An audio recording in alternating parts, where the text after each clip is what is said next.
याईची साक्ष आहे। हा, याई म्हणते की 3 महिन्यापासून त्यांच्या घोड्याला पुष्कळ वेदना व्हायच्या। हा, त्रासासाठी याई 3 दिवसाच्या शिबिर मध्ये आले। हा, शिबिर मध्ये त्यांनी विश्वासाने भाग घेतला। याई म्हणते की शिबिर मध्ये भाग घेत असताना त्याला प्रभूचा स्पर्श झाला। त्यांचा घोड्याचा त्रास पूर्णपणे निघून गेला। आता ते पूर्णपणे घरातला काहीच त्रास होत नाही। 3 महिने झाले तुमच्या दोन्ही घोड्यांना त्रास व्हायचा। चमच्या तुम्ही फिरायचे असं नको ना बोलू। चिमट्या फिरायचे नक्की आई लढतात ना। काय बोलतात त्या की मी कशी तरी करून फिरायची।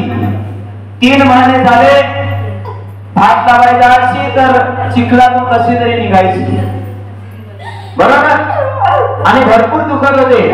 या त्रासासाठी तुम्ही निवासी शिबिर मध्ये आला आणि कोणत्या दिवशी तुमचे गुडघेदुखी निघून गेले?